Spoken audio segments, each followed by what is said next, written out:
yang tidak hadir hari ini? Aku. Apakah ada lagi? Satu itu aja, Bu. Baiklah. Sebelum memulai pembelajaran kita hari ini, baiknya kita melafazkan al-basmalah secara bersama-sama. Bismillahirrahmanirrahim.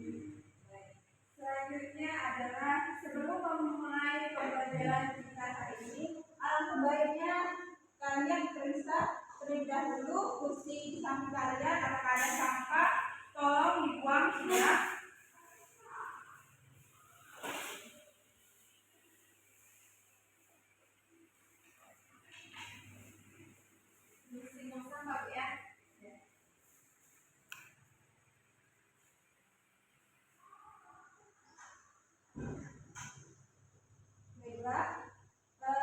Selanjutnya kita masuk ke materi pembelajaran kita hari ini.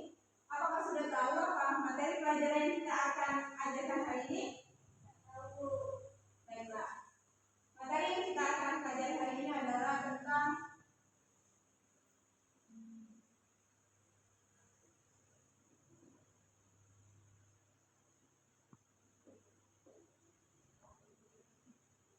teks ceramah. Ada yang tahu apa itu teks ceramah? Tidak tahu. Nah, jadi teks ceramah adalah sebuah teks yang memaparkan tulis melalui lisan dihadapkan di halayak dan didengarkan di depan umum untuk mengetahui suatu informasi atau pengetahuan. Dan selanjutnya adalah itu adalah pengertian dari teks ceramah yang kita pelajari sebelumnya. Yang kedua adalah kita akan mempelajari tentang unsur-unsur teks ceramah.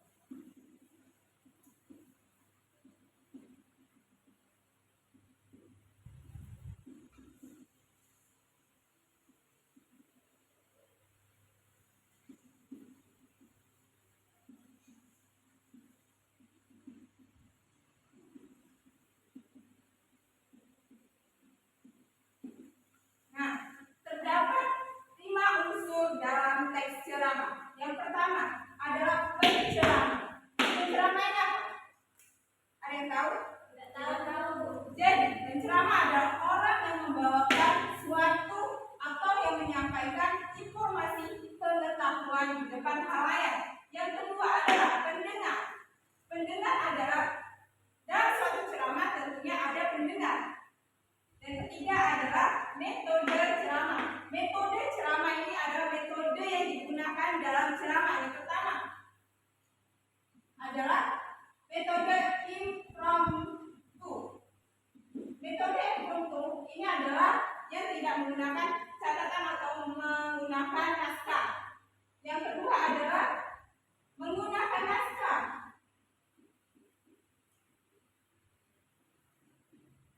Atau manuskrip.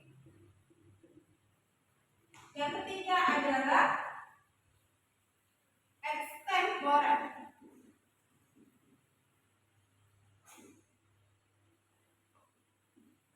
Extempore ini adalah yang menggunakan hal-hal yang kecil atau menggunakan catatan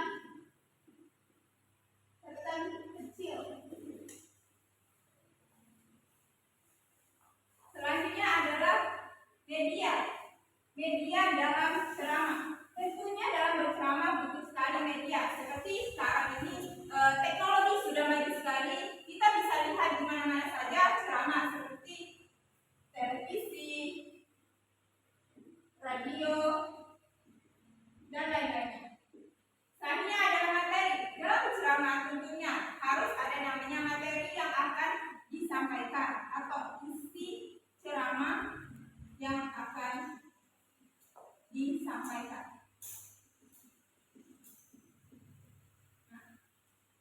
Ini adalah penjelasan dari unsur untuk teks ceramah. Yang pertama adalah penceramah, yang kedua ada pendengar, yang ketiga ada metode ceramah, yang keempat adalah media ceramah. Media ceramah tadi adalah berupa televisi, radio, dan lain-lainnya. Dan materi ceramah adalah isi yang akan disampaikan dari ceramah.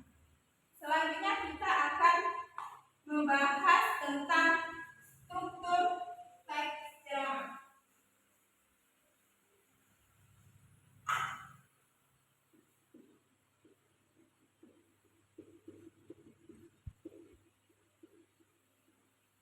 Sebelum Ibu melanjutkan, ada yang tahu apa saja dalam struktur teks ceramah?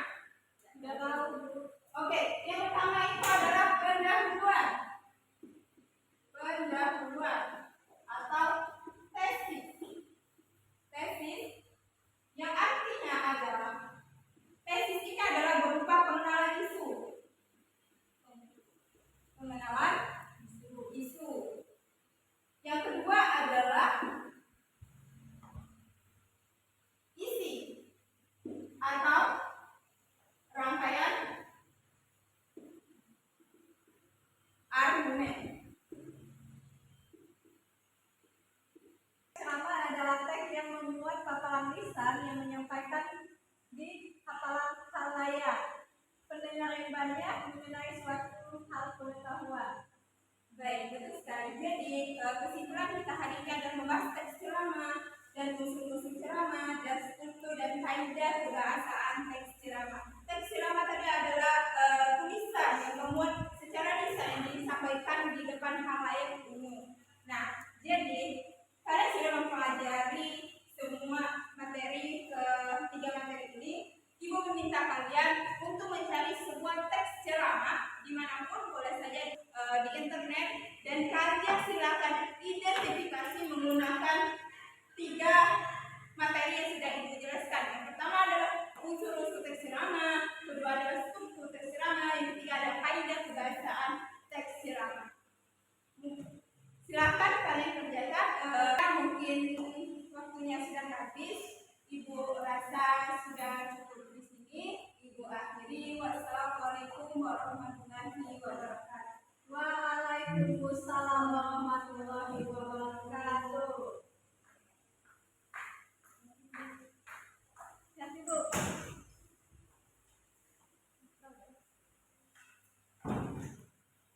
Rangkaian argumen yang berupa dari inti.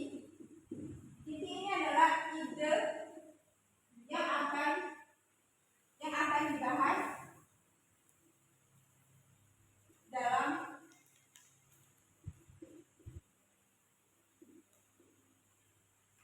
dalam sebuah ceramah. Yang selanjutnya adalah dalam isi adalah tentunya ada gagasan. Gagasan ini adalah termasuk ide besar atau inti ide besar dari suatu teks ceramah. Selanjutnya adalah yang ketiga adalah penutup. Dalam sebuah teks ceramah tentunya bukan hanya penutup saja. Yang pertama adalah salam, kedua adalah ucapan,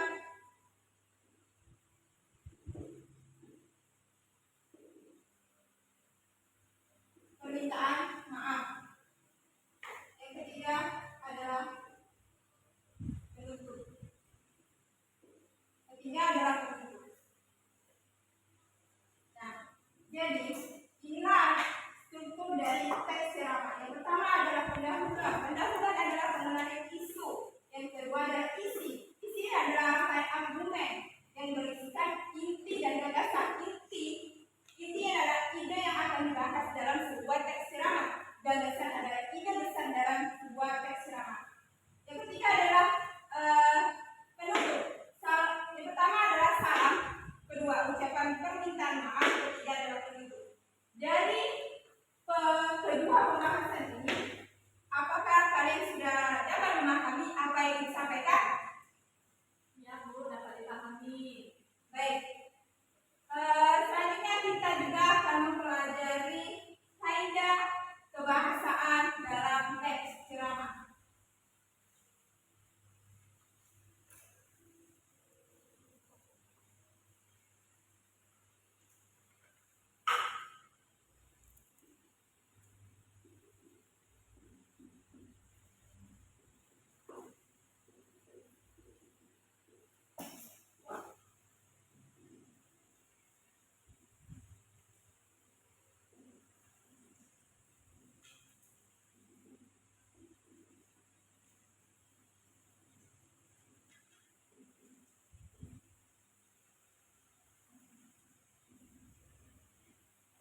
Baik, ini adalah kaidah kebahasaan dalam teks ceramah.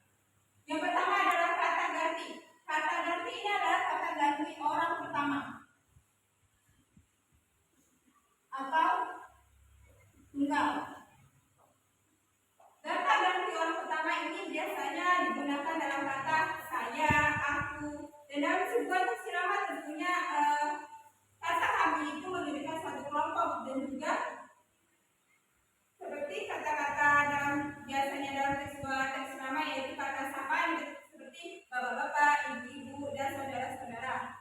Yang kedua adalah menggunakan kata teknis. Kata teknis ini peristilahan dalam teks ceramah, misalnya etika dalam berbahasa ataupun sarkasme.